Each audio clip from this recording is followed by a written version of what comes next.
अस्सलाम वालेकुम 10th class. आज का हमारा टॉपिक है हाइड्रोकार्बन्स। इससे प्रीवियस चैप्टर में हमने ऑर्गेनिक केमिस्ट्री या ऑर्गेनिक कंपाउंड्स की बात की थी।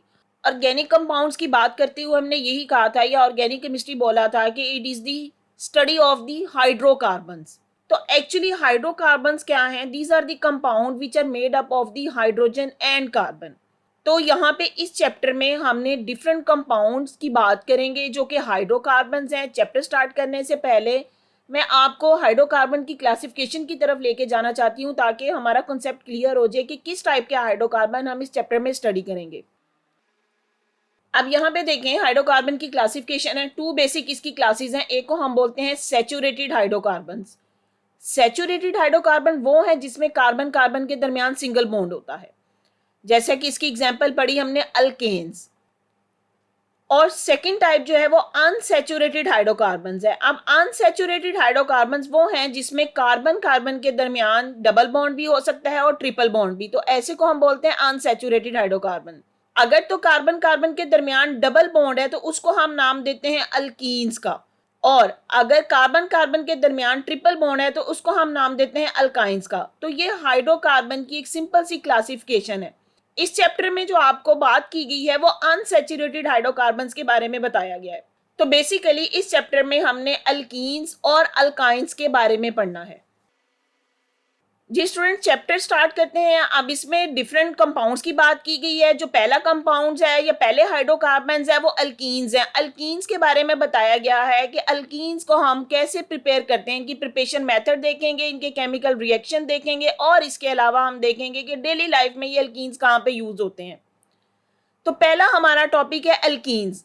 सबसे पहले तो हमने यही बात की कि alkenes are the unsaturated hydrocarbons. ऐसे हाइड्रोकार्बन जिसमें डबल बॉन्ड हो, इनको हम नाम देते हैं अल्कीन्स, और इनका जो कॉमन नेम है उसको हम बोलते हैं ओलिफिन्स। अब इनको ओलिफिन्स क्यों कहते हैं? They are the oil forming, means alkenes ऐसे प्रोडक्ट बनाते हैं जो ऑयली होते हैं, इसीलिए अल्कीन्स को हम नाम देते हैं ओलिफिन। जैसे आप लोग अपनी कॉमन लाइफ में यूज करते हैं पेट्रोलियम जेली, तो वो क्या है? एक ऑयली प्रोडक्ट है और इसमें अल्कीन्स यूज होते हैं, इसीलिए अल्कीन्स का जो कॉमन नेम है ओलिफिन। अब यहाँ पे आपसे क्वेश्चन पूछा जा सकता है कि why alkenes are called olefins, तो यहाँ पे आपका आंसर होगा alkenes are called the olefins because they form oily products. अब यहाँ पे अल्कीन का जनरल फार्मूला दिया गया है CnH2n, मीन कार्बन की यहाँ पे जितनी भी तादाद होगी हाइड्रोजन उससे डबल होगी। कार्बन की तादाद अगर 2 है तो हाइड्रोजन 4 होंगे, अगर कार्बन की तादाद 3 है तो हाइड्रोजन इसमें 6 होंगे।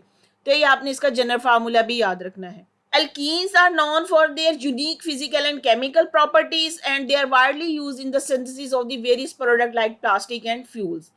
तो ये हमारी डेली लाइफ में जो प्लास्टिक और फ्यूल्स जैसे केरोसिन ऑयल है, पेट्रोल है, डीजल है, ये उसकी प्रिपरेशन में यूज होते हैं।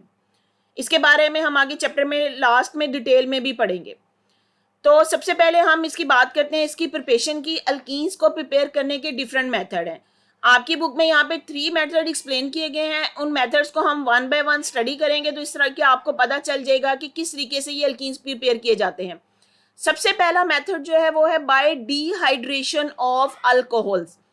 तो अब यहाँ पे आप देखें, पहले तो हम इस टर्म को समझते हैं कि अल्कोहलिक कंपाउंड होगा जो कि हमारा ऑर्गेनिक कंपाउंड हो सकता है, उसमें जब डिहाइड्रेशन की जाए, डिहाइड्रेशन का मतलब होता है रिमूवल ऑफ वाटर। जब अल्कोहल्स में से वाटर रिमूव किया जाए तो हमारा प्रोडक्ट कोई ना कोई अल्कीन होगा। जैसे एग्जाम्पल भी दी गई है। अब यहाँ पे देखें, ये CH3CH2 ये हमारा इथाइल रेडिकल है और इसके साथ OH अटैच है, तो इसको हम नाम देंगे इथाइल अल्कोहल या एथानॉल। अब एथानॉल की जो हमने डिहाइड्रेशन करनी है, लेकिन डिहाइड्रेशन के लिए क्या होना चाहिए कि हमारे पास सल्फ्यूरिक एसिड होना चाहिए। Sulphuric acid is a strong dehydrating agent.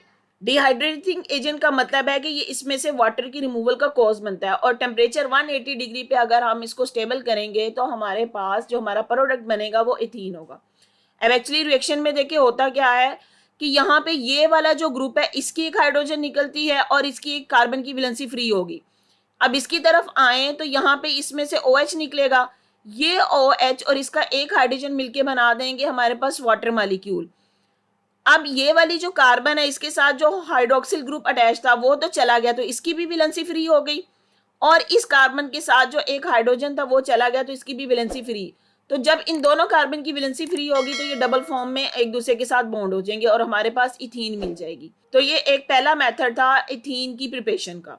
अब इसी तरह अगर हम एग्जांपल है, यहाँ पे कार्बन की स्ट्रेंथ बढ़ा दें, कार्बन की जितनी यहाँ पे स्ट्रेंथ बढ़ाते जाएंगे तो अगर यहाँ पे एक और कार्बन बढ़ाएंगे तो ये हमारा जो है वो प्रोपेनॉल बन जाएगा। तो प्रोपेनॉल से हमें जो है वो प्रोपीन मिल जाएगी। तो इस तरीके से हम डिफरेंट प्रोडक्ट गेन कर सकते हैं जी। अब इसमें सेकंड मेथड क्या है, by dehydrohalogenation of alkyl halides. Dehydro का मतलब है यहाँ पे हाइड्रोजन भी निकलेगी, हेलोजिनेशन और हेलोजिन एटम भी निकलेगा। हेलोजिन कौन से थे, फ्लोरीन, क्लोरीन, ब्रोमीन, वो कोई भी हो सकता है। लेकिन हमारा जो कंपाउंड वो कौन सा होना चाहिए, वो अल्काइल हैलाइड होना चाहिए। अब अल्काइल का मतलब है कि इसके साथ कोई भी अल्काइल ग्रुप हो सकता है, वो अथाइल हो सकता है, प्रोपाइल हो सकता है, ब्यूटाइल हो सकता है और उसके साथ कोई हेलोजिन अटैच होगा। अब इसकी एग्जाम्पल की तरफ आए, जैसे ये हमारा कंपाउंड है, ये CH3 CH2, ये हमारा इथाइल ग्रुप और ये इसके साथ क्लोरीन एक हेलोजिन लगा हुआ है, तो इसको हम बोलेंगे इथाइल क्लोराइड या इसका दूसरा नाम है क्लोरोइथेन। मैं आपको दोनों नेम इसलिए बताती हूँ ताकि आपको याद रहे कि इसका कॉमन नेम क्या है या दूसरा IUPAC नेम क्या है, ताकि आपको कभी इसमें कंफ्यूजन ना हो कि कौन से कंपाउंड की बात की गई है। इसको इथाइल क्लोराइड भी कह सकते हैं या क्लोरोइथेन भी कह सकते हैं। अब इसकी रिएक्शन करवाएंगे in the presence of potassium hydroxide, alcohol use किया जाएगा in the presence of 180 degree temperature. तो जब ये रिएक्शन करवाया जाता है, इस रिएक्शन को हम बोलते हैं एलिमिनेशन रिएक्शन। अब एलिमिनेशन रिएक्शन कैसे होता है कि यहाँ पे ये देखें, ये जो हमारा क्लोरोइथेन है, अब क्लोरोइथेन मतलब ये सिंगल चेन है, सैचुरेटेड हाइड्रोकार्बन है। इस सैचुरेटेड हाइड्रोकार्बन में से ये वाला क्लोरीन एलिमिनेट हो जाता है, वो निकल जाता है। वो निकल के कहाँ पे जाएगा, इस पोटेशियम के साथ रिएक्ट करके पोटेशियम क्लोराइड बना देगा। और यहाँ पे ये वाली जो कार्बन है, इसके साथ एक हाइड्रोजन निकलेगा और एक OH ग्रुप के साथ अटैच होके वाटर बन जाएगा। इन दोनों कार्बन की वैलेंसी फ्री होगी और ये यहाँ पे हमारे पास डबल बॉन्ड की फॉर्म में आ गई। तो ये हमारा प्रोडक्ट हमें मिल गया इथीन।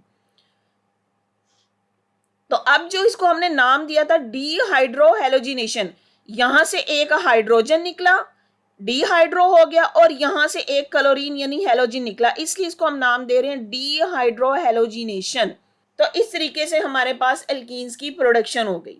स्टूडेंट, ये एक इंपॉर्टेंट टॉपिक है, लॉन्ग क्वेश्चन की फॉर्म में भी आपसे पूछा जा सकता है कि write the some method for the preparation of alkenes.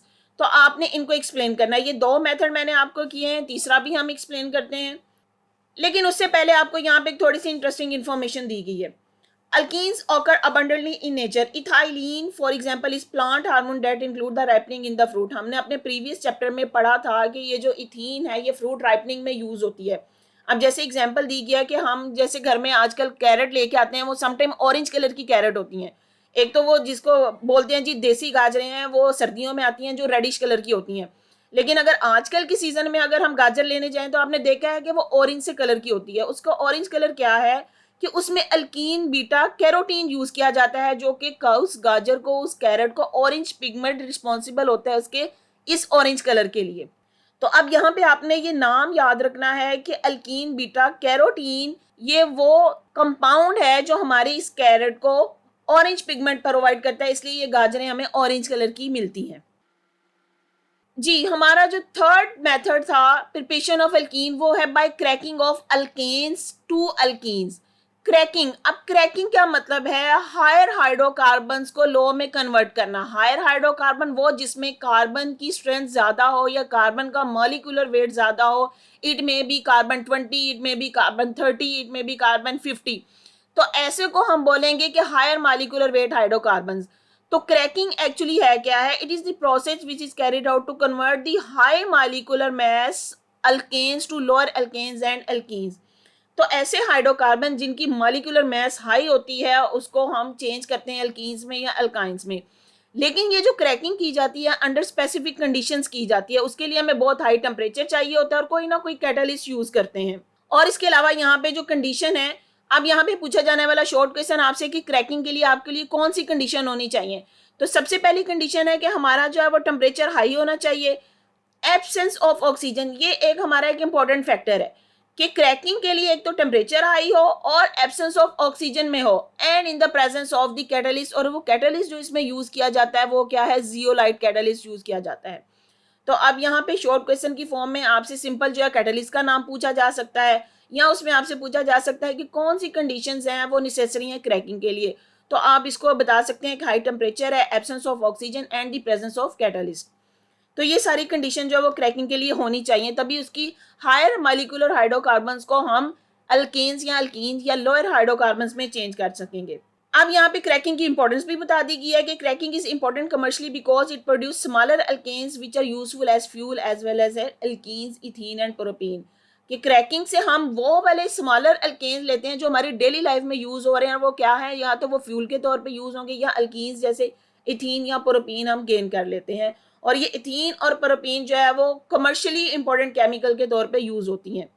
अब क्रैकिंग की जो एग्जांपल दी गई है देखें कि for example kerosene oil and diesel. अब यहाँ पे ये बात आपने याद रखनी है कि केरोसिन ऑयल ले लें या डीजल ऑयल ले लें, तो ये हाई मॉलिक्यूलर मास हाइड्रोकार्बन्स है which contain high molecular mass alkanes are often crack to give the petrol, alkenes and the hydrogen gas. तो यहाँ पे आपसे पूछा भी जा सकता है एमसीक्यू की फॉर्म में, जो पेट्रोल है वो हायर मॉलिक्यूलर मास हाइड्रोकार्बन है या लोअर मॉलिक्यूलर मास। तो आपने याद रखना है kerosene and diesel oil are the higher molecular mass hydrocarbon, जबकि पेट्रोल जो है वो लोअर मॉलिक्यूलर मास हाइड्रोकार्बन है। तो यहाँ पे केरोसिन ऑयल की जब कैटलिस्ट की प्रेजेंस में और 500 डिग्री टेम्परेचर पे इसकी क्रैकिंग की जाएगी तो हमें जो प्रोडक्ट मिलेंगे पेट्रोल मिलेगा, अल्कीन्स और हाइड्रोजन गैस। इसके अलावा एक और ये एग्जाम्पल आपको दी गई है, जैसे यहाँ पे कोई भी हाइड्रोकार्बन है C15H32, ये हमारा अल्केन है, हायर हाइड्रोकार्बन है। ये नाम जनरल फार्मूले से हमें पता चल रहा है कि ये सैचुरेटेड हाइड्रोकार्बन है। In the presence of zeolite and 500 degree temperature जब इसकी क्रैकिंग की जाएगी तो हमारे पास जो प्रोडक्ट मिलेंगे, एक तो हमें जो है वो इथीन मिलेगी, प्रोपीन मिलेगी और साथ में ऑक्टेन। अब यहाँ पे देखें ये इथीन और प्रोपीन ये सब जो है वो डबल बॉन्ड है, अल्कीन्स की कैटेगरी में आएंगे, जबकि ऑक्टेन मिल रहा है ये हमारे पास जो सैचुरेटेड हाइड्रोकार्बन है जो कि सिंगल बॉन्ड है। तो यहाँ पे हमें पता चल गया कि जब हम अल्केन्स की क्रैकिंग कराते हैं तो हमें जो है वो alkenes plus alkanes as a by product receive होते हैं। जी स्टूडेंट्स, अगर आपको मेरा लेक्चर पसंद आया है तो मेरी वीडियो को लाइक करें, अपने फ्रेंड्स के साथ शेयर करें, मेरे चैनल को सब्सक्राइब करें और बेल आइकन पे क्लिक कर दें ताकि हर आने वाली न्यू वीडियो सबसे पहले आपको मिल जाए। थैंक यू, दुआओं में याद रखिए। अल्लाह हाफिज़।